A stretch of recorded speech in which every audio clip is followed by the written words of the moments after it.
It's great to see everybody here. Makes me feel really good that you're taking this journey with me, and I appreciate it so much. So let's begin.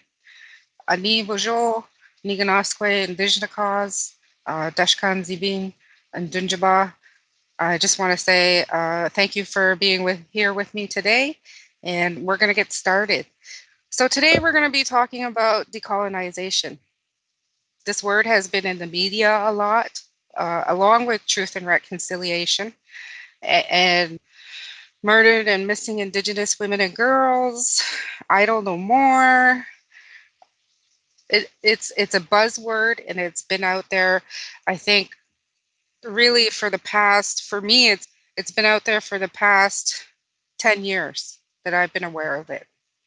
And then even before that, in my post-secondary experiences, decolonization was rarely touched upon. So each day that Indigenous rights are not honored or fulfilled, inequality between Indigenous peoples and the settler society grows. And that's from I Don't Know More, the story. So in Canada, we are still dealing with the legacy of colonization. Media, institutions, and ordinary people still perpetuate harmful stereotypes and beliefs about Indigenous peoples. This creates a society that continues to discriminate against Indigenous peoples. And also, decolonization is the undoing of colonization and a process by which Indigenous peoples are regaining their rightful place in Canada and are thriving. So in session three, we're going to address some of these challenges that exist because of centuries of institutionalized racism.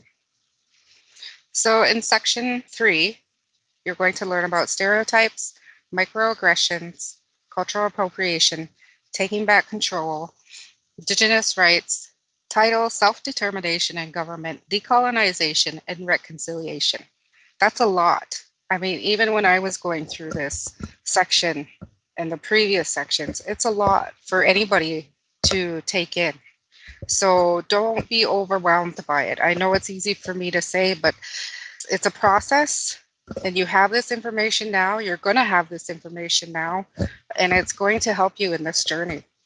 So activity 1, I had asked you to locate yourself and to reflect on the following questions. I'm going to share my experiences because I think that when I do share my experiences, I think that you learn a lot from it. Even if you don't get it at first, maybe a couple hours later, you're like, oh yeah, okay, now that makes sense. That's learning. And I appreciate that when that happens. So, have I ever been stereotyped or discriminated against? Not to my face. You know, when I apply for jobs, because my last name is Kechego, I couldn't get a job at McDonald's 10 years ago. I couldn't get a job at Tim Hortons, Burger King. I applied to all those places and never got a nibble, ever. And that's just one instance, but that's what I mean, like never to my face. And that's the thing about, I feel like that's the big difference between our neighbors in the South and here in Canada. Canadians are nice, but I'd rather know who has that racism.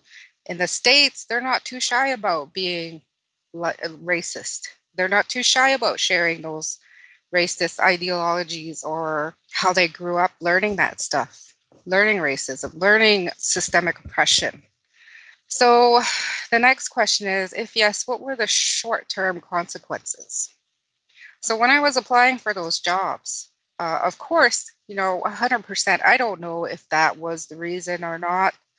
But when you apply to so many fast food joints and you get turned down, in one instance, I had asked, what was it? And the woman told me it was my education because I had my first undergrad degree.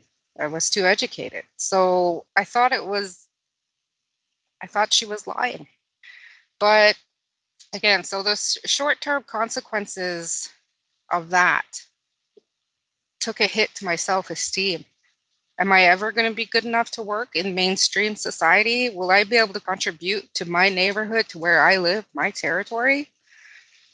The long-term consequences, well, I would say short-term and long-term, I think they both go together for me because they're everlasting. Learning that you are seen as other through somebody's eyes, that you're seen as less than or not as important or not as smart or not as valuable as a human being to be able to contribute to that society, that was really disheartening. So I made the decision myself after numerous rejections that I would only seek employment with Indigenous organizations. Now, I was on social assistance at the time. And when you're on social assistance, they want you to look for a job every day. You used to have to fill out this sheet. It was a like long sheet about the jobs that where you went. So where you went to go for an interview, who you contacted, what company was it? And I would put Can-Am Indian Friendship Center or Can-Am Urban Native Homes or Turtle Island. I would put these organizations down and I would tell my caseworker, I'm not applying to work at McDonald's or Tim Hortons or Burger King anymore. This is what I want to do. And they didn't give me a hard time about that because I told them, I said, I'm doing this to work with my people. I'm not doing this because I'm trying to get by on minimum wage. There's an inherent reason why I want to work with my people. So they didn't give me a hard time about that. And I thank my post-secondary education for that because I don't think I would have been able to articulate in a language that they understand why it's important for me to work with Indigenous organizations. I found that really empowering too. So the knowledge check. Now, I had asked you to record your answers, and because we're going to revisit this at the end. So here's the first question. I'm not going to tell you the answers, but I just want to make sure that you've recorded your own answers and you'll be ready to discuss. I also thought it might have been easier to put the questions in the PowerPoint rather than to have you go to the link. But the link for pulling together the foundations, the foundation series is always available in the references. So if you ever want to explore that yourself, please, I encourage you to do so. So myths, stereotypes, and racism. There was another link in which the myths, stereotypes, and racism are explored. So Indigenous people never had a written language. That's a myth. European and Asian writing systems are one way of transmitting information in visual symbols, but there are others. Indigenous people use symbols and a variety of markings to communicate and tell a story. Totem poles, petroglyphs, and pictographs are examples of visual language. And I had just recently went to Peterborough with my sisters, and we went to the petroglyphs. I can't explain the connection to the land there, but it was fierce and it was emotional and it was very spiritual. Myth number two, Indigenous peoples do not pay any taxes. We talked about this in the last session. All Indigenous peoples are required to pay taxes like other Canadians. This includes income, federal, provincial, and municipal, as well as taxes for goods and services bought off reserve. The only exemptions are for people recognized by the federal government as status Indians. They do not have to pay income tax if they earn 60% of their income on a reserve. Number two, provincial or federal sales tax if they purchase goods or services on a reserve and have them delivered to a reserve.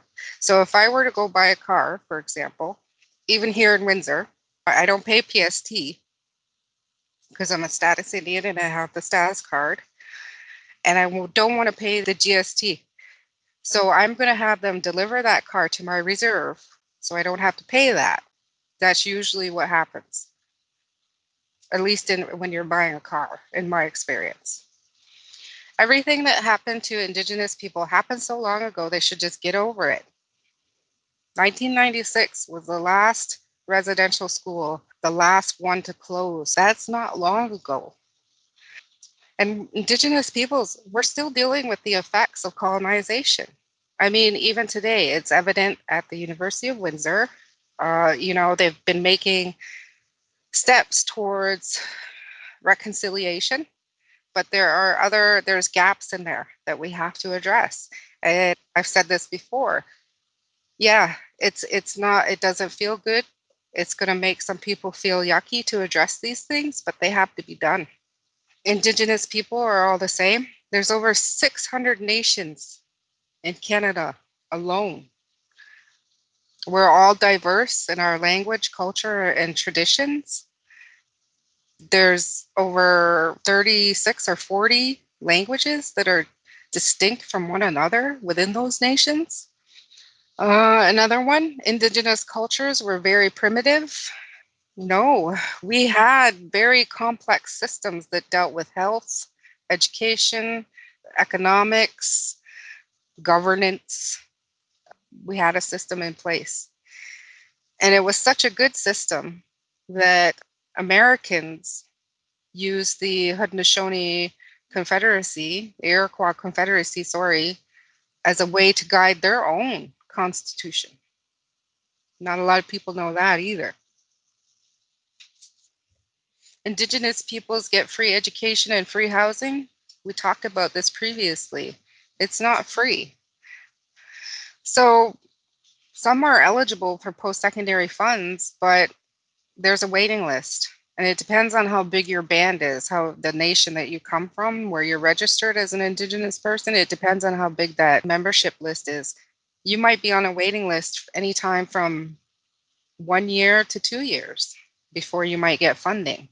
Other reserves that have settled land claims or have their own source revenue, is what it's called, they might be able to contribute to your education, but it has nothing to do with the government. It's their own source revenue. What was another myth? Indigenous peoples have more problems with addiction and crime than other people. That's a myth. As a population, Indigenous peoples are likely to face addictions and are overrepresented in the criminal justice system. They're overrepresented, though, across the board in all the stats. But this is not because their bodies are more susceptible to addictions, which was what scientists and a lot of other people thought for decades. The reasons for the increased likelihood of addictions and overrepresentation in criminal justice system are multiple and result from a combination of influences related to colonization. These include lack of recognition for their cultures, traditions, and languages.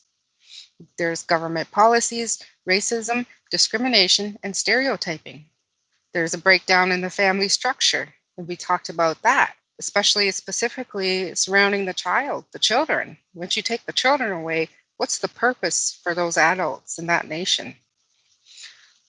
There was cycles of dysfunction, intergenerational trauma.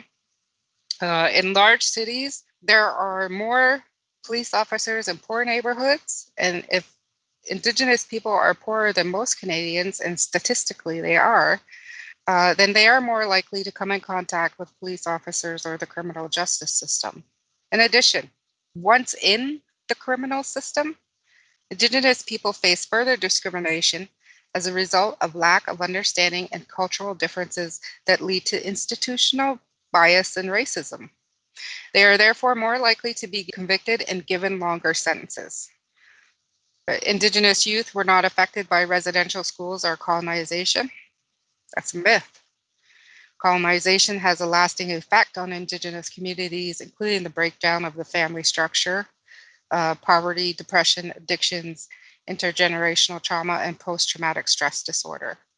Indigenous youth must overcome many social and economic barriers in order to break this harmful cycle. Many Indigenous people continue to experience racism, sometimes direct and intentional, and sometimes in the form of uninformed opinions, misunderstandings, and prejudice. This affects their ability to live healthy and a productive life. Another one, Indigenous people don't want to get along with the government and won't be part of Canada. That's a myth. Indigenous peoples are already a part of Canada and want the federal government to recognize their autonomy and rights as distinct peoples, as stated in the Constitution. Indigenous peoples have been unfairly treated in Canada, from having their lands and territories unlawfully taken to government decisions made on their behalf without consultation. So, those are a few of the myths. I can honestly say that all of them I probably lived through. The intergenerational trauma that comes from the breakdown of the family, and it's part of the reconciliation that has to happen. So we need to put those supports in place, not only for our students here at the University of Windsor, our Indigenous students, but also for their families. It's a whole, it's not just the one person. So, where do the myths come from? Well, years of government policy, reserves are isolated. Some reserves are given, not the best piece of land. They're not settled on land that you can work, land that you can build on. An example of this is Saskatchewan First Nations. They are moved from their territory every flood season now because where their reserve is, they can't live there. It gets flooded every year. Very little is taught about the true history of Canada and Indigenous peoples. Once again, growing up in Western society, Western education, I didn't learn about my people until I was in post secondary. And this information should be right from elementary.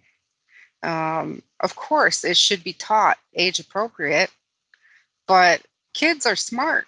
They're a lot smarter than we give them credit for. They see a lot more than we do. Film, television, and media often perpetuate Indigenous stereotypes. Lone Ranger, which, was one of my favorites. I mean, even in the media today, it's okay to wear a headdress. What's that, Coachella festival, where headdresses run rampant? But nobody understands the significance of that headdress. It's a style piece. It's something that completes the outfit. Okay, so the next slide is where the video is. Hey Canada, I'm Wab Canoe. I know I'm not your boyfriend, but wouldn't mind being your man on the side. But for this thing to work, there's 5 things you're gonna have to stop saying about my people. First thing, alcohol. The big thing that separates us here isn't the alcohol, it's the poverty. Because when a non-native person passes out, they do it at a curling club or at a Nickelback concert. But when a native person does, they do it on the street, which is shameful, but oh so comfortable. Then there's this whole idea of get over it. Why don't you guys just get over it? You know what? I am over it. My dad was raped in a residential school by a nun. I'm over it. But it doesn't mean that we should forget it. Then there's the long hair thing. Some Aboriginal people do wear their hair long as a symbol of cultural pride. Those are the natives with beautiful long straight hair. For curly haired Ojibwe such as myself, hair clippers have been the greatest invention of the white man since the mirror. Then I often hear this question. What are you guys doing with the $7 billion? The $7 billion we give Indian Affairs, what are you guys doing with it? You know what? That money has to pay for a population the same size as New Brunswick. You know what New Brunswick spends on their population? $8 billion. And yet I never hear Canadians ask, hey, New Brunswick, what are you doing with your $8 billion? Finally, one of your favorites, taxes. Guess what? I'm a status Indian. I pay income tax. I pay sales tax. I once even paid a land transfer tax. Ironic. It's all part of a much larger stereotype that Aboriginal people in Canada are getting a free ride. 140 years after the treaties, we're still waiting for the things that we were promised in those agreements to share the land. So I ask you, who's really getting the free ride? So stereotypes do great harm.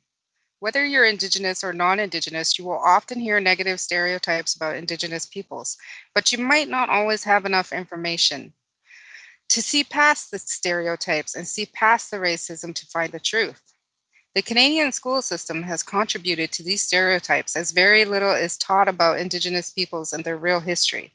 This is changing. For example, the province of British Columbia has mandated the incorporation of Indigenous knowledge and history across the K-12 curriculum.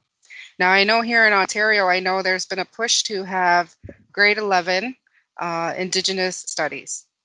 I'm not too sure what's going on with elementary in the way of indigenizing their curriculum or whatnot, but I know you can read those documents online. They're available through the Ministry of Education. So you can see what's being taught in each strand and how they're supposed to teach it, which is great. You know, better late than never. I can't be angry that they're just now doing this, but I am appreciative that it is happening, even if it's happening in little steps. Uh, I'm happy about it. Indigenous stories and histories in mainstream media have normally been told from a non Indigenous point of view. This can lead to misunderstandings that can harm the relationship between Indigenous and non Indigenous peoples. And we've seen that played out continuously through the politics, through the government. The Hollywood and film industry has made millions from telling stories about cowboys and Indians. In TV shows and movies, Indigenous characters are often played by non Indigenous people, and the representations of Indigenous peoples are rarely accurate. Instead, filmmakers use stereotypes of Indigenous peoples. Negative stereotypes of Indigenous peoples are still widespread in sports, though there is a growing movement to replace team names and mascots that perpetuate the stereotypes. The best example to date, Washington Redskins. Now, I don't know what they're changing their name to, but I know they dropped the Redskins part. So, with all these stereotypes, how do we overcome them? I've included this because this was a campaign done exactly as you see here, is to overcome the negative stereotypes.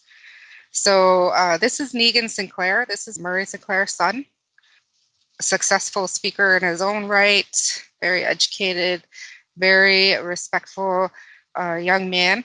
I haven't had the honor of meeting him yet, but I hope to one day and maybe sit down and have a great discussion with him as well. But he's a father, a son, a grandson. He's a writer, editor. He's an activist, a professor, community organizer, and he likes to play soccer. Indigenous people work in the media, in newspapers, radio, book, publishing, films, web journalism, and television. The Aboriginal Peoples Television Network, APTN, is a cable television network in Canada that produces and broadcasts programs by and for Indigenous peoples. These films and TV shows can help break down some of the negative stereotypes. For non-Indigenous Canadians, the visible and positive presence of Indigenous people in the media is a real alternative to stereotypes. Real people, places, and cultures are much more complex than stereotypes. Getting to know Indigenous peoples and learning their real history and contemporary reality will help break down negative stereotypes and can heal some of the damage. Many people are now working to ensure that future generations of children in Canada will receive more complete and accurate views of Indigenous peoples and a more truthful account of Canadian history in their education. But it is not without struggle. It's like teaching an old dog new tricks, and sometimes, that old dog doesn't want to learn. It's stubborn, right? Set in his ways. But if you're persistent and you don't give up, you can do it. It can be done. And once again, I have to reiterate, and I heard this from my friend Kat. She gave me this lesson. It was like, you have to take, sometimes you have to take those hits as a non-Indigenous person.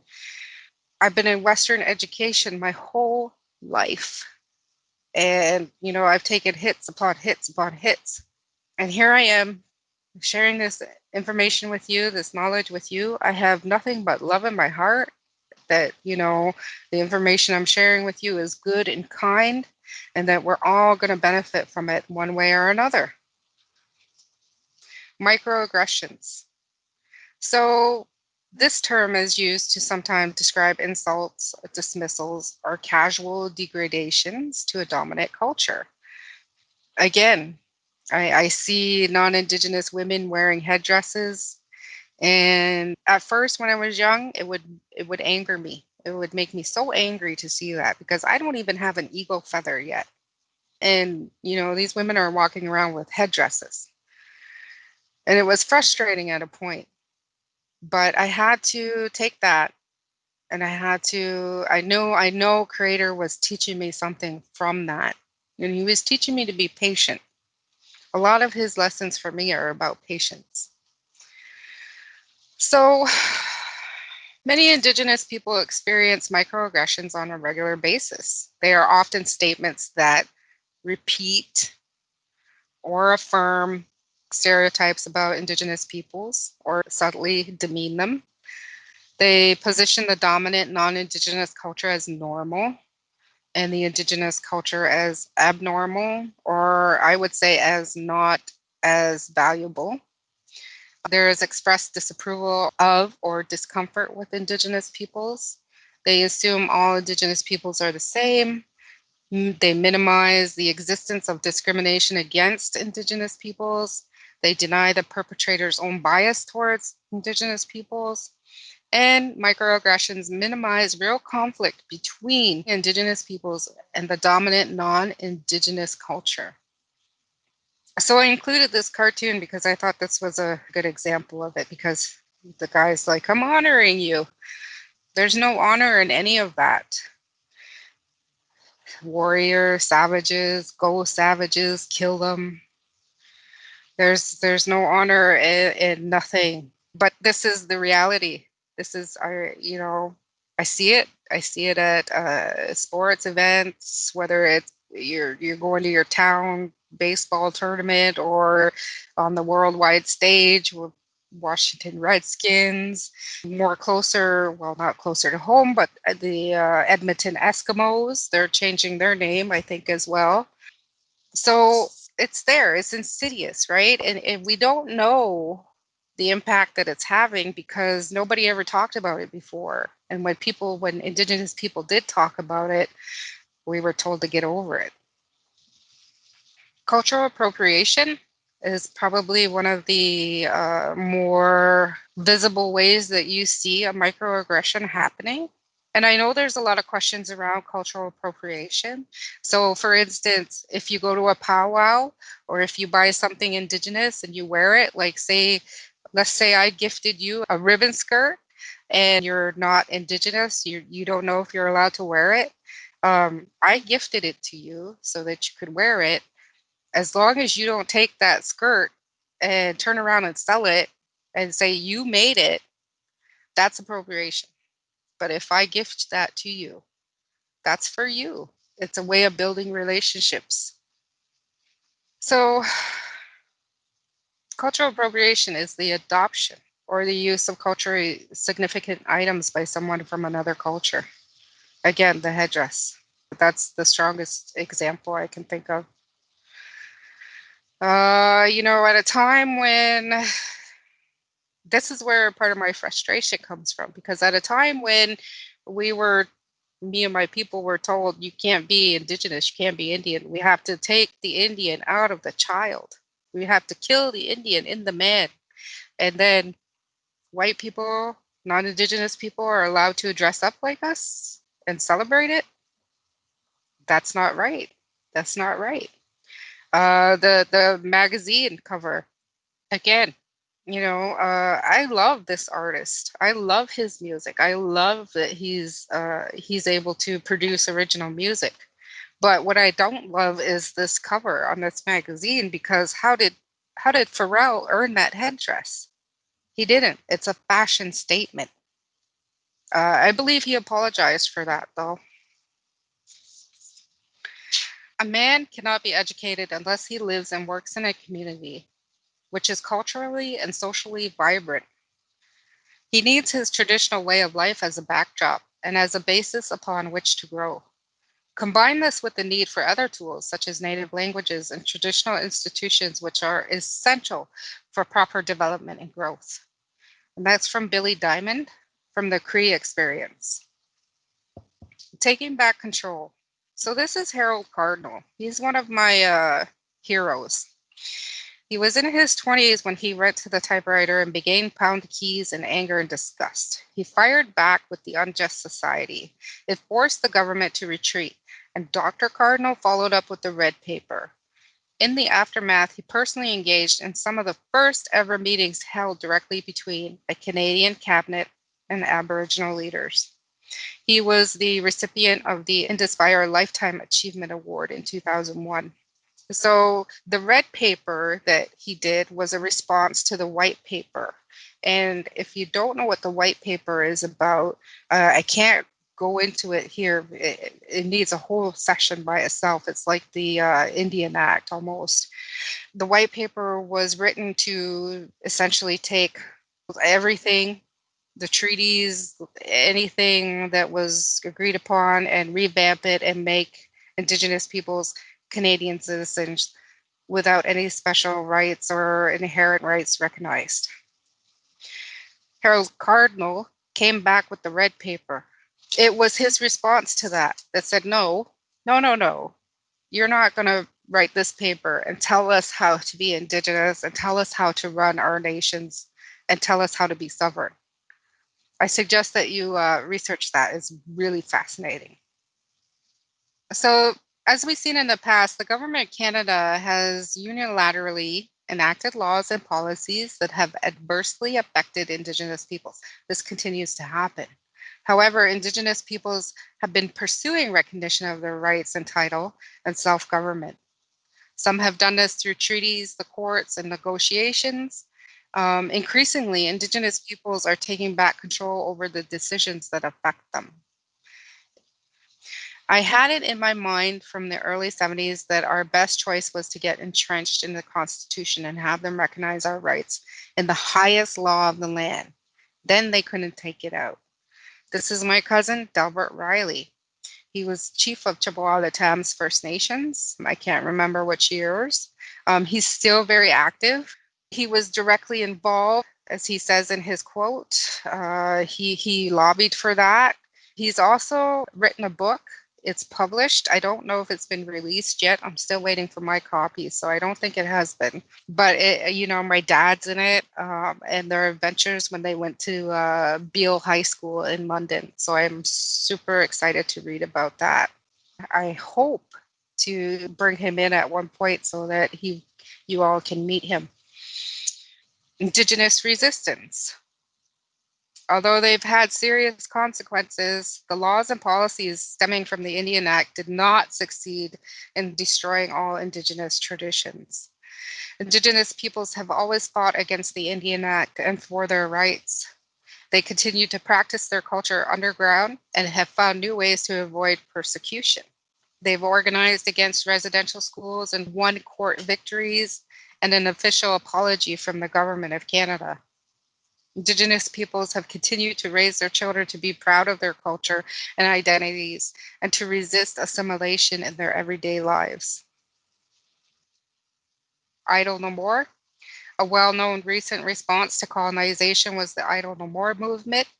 The movement began in November 2012 when 4 Saskatchewan women responded to the government's ominous Bill C-45, which challenged First Nation sovereignty and weakened environmental protections throughout Canada. Using Facebook and Twitter, hashtag Idle No More was created to promote a series of teach-ins on the impacts of Bill C-45. The Idle No More movement inspired more than 100 protests, flash mobs, and round dances in shopping malls and in the streets. Support for Idle No More spread outside of Canada with solidarity protests in the US, Sweden, UK, Germany, New Zealand, and even Egypt. And these are the ladies. Some more of my sheroes. Sylvia, she's here at the University of Windsor, I believe. I hope to meet up with her soon too. And then I participated in both of these marches.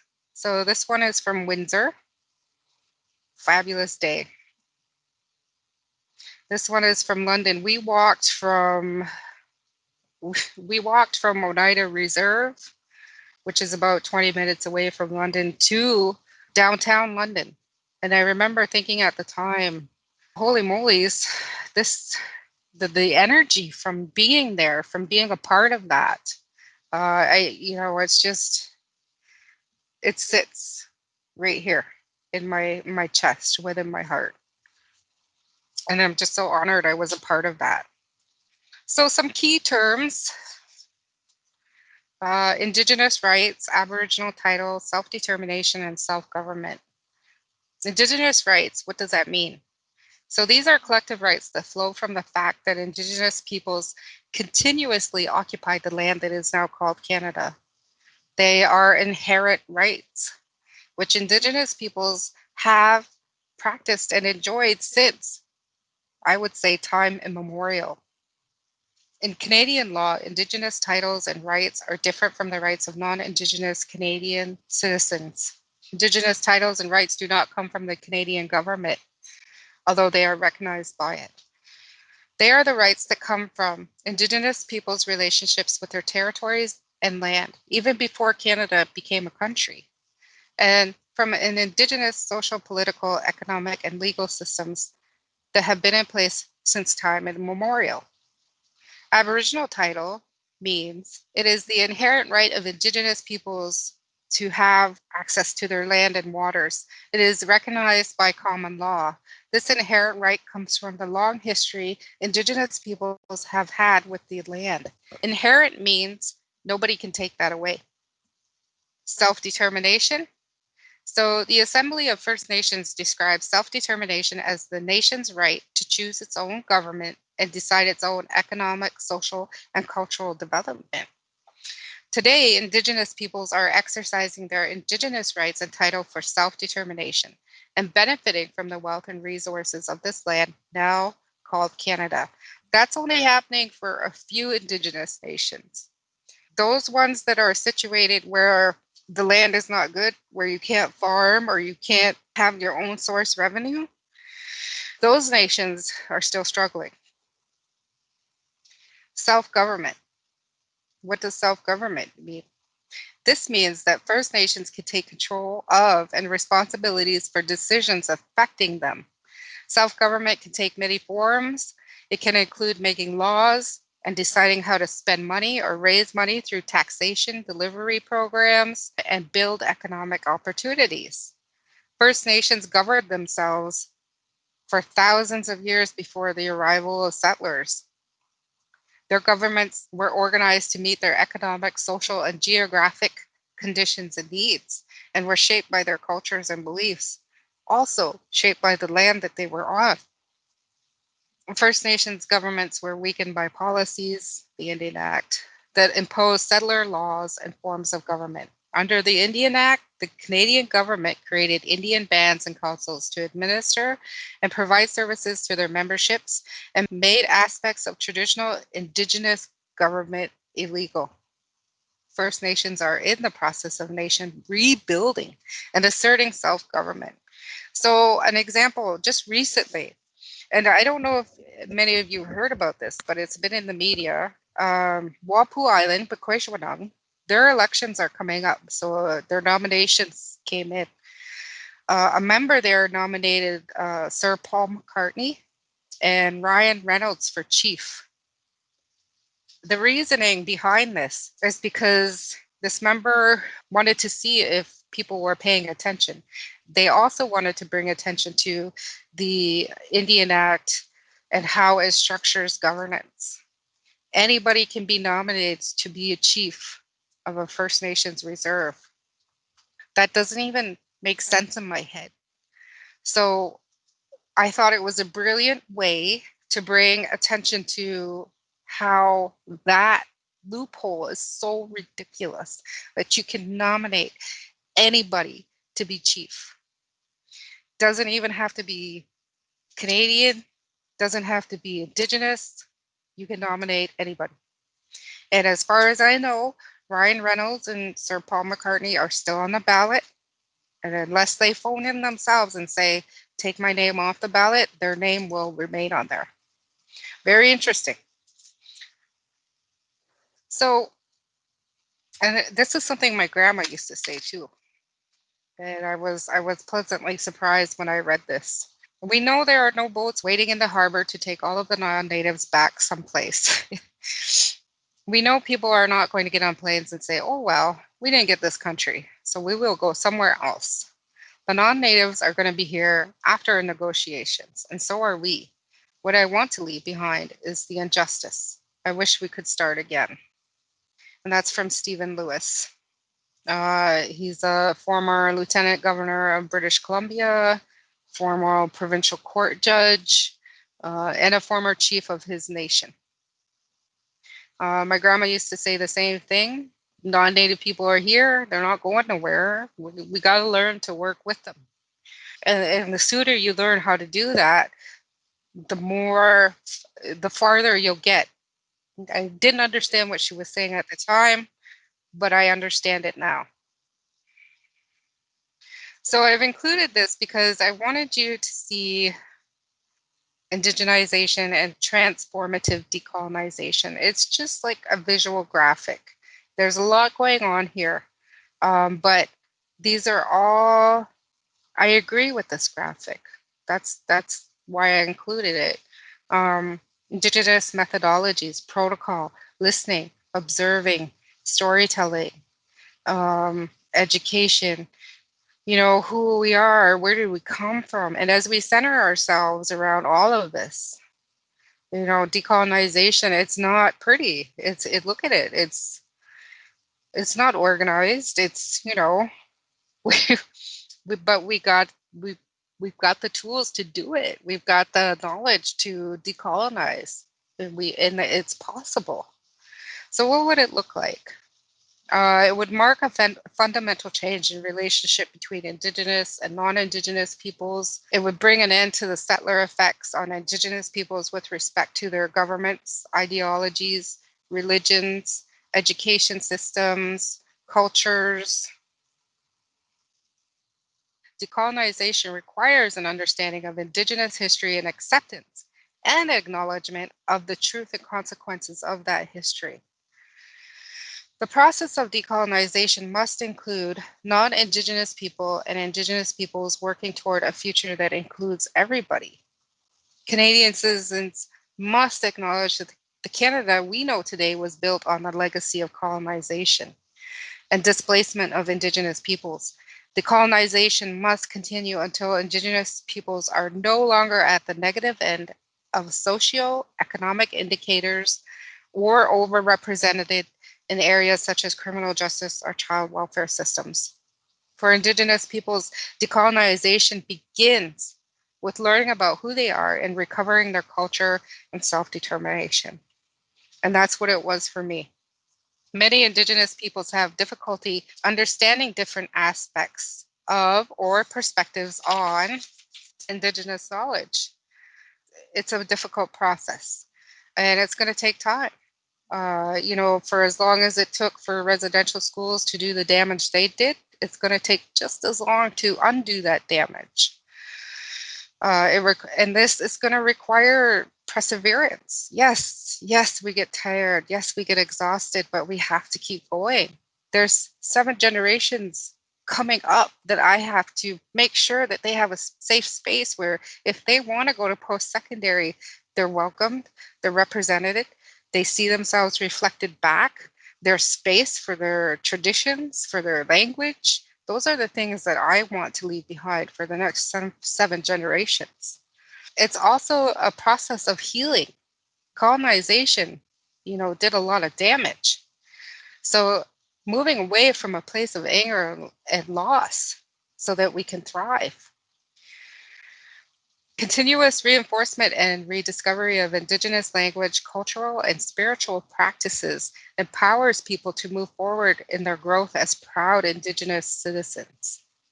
And I've shared with you all before that, I haven't done a land acknowledgement in any of these sessions yet. And the reason why is because the land, my connection to it is so powerful for me that to put into words for you, I have to be very careful.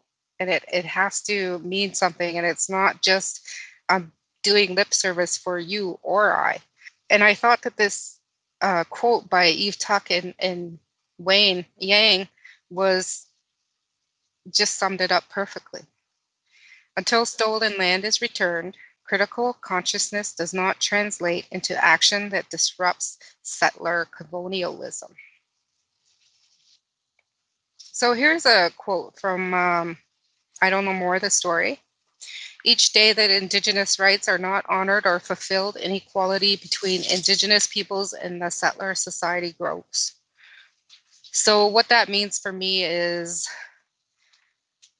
the bigger that divide gets and the longer that people don't try to actively decolonize or reconcile, it's going to be harder.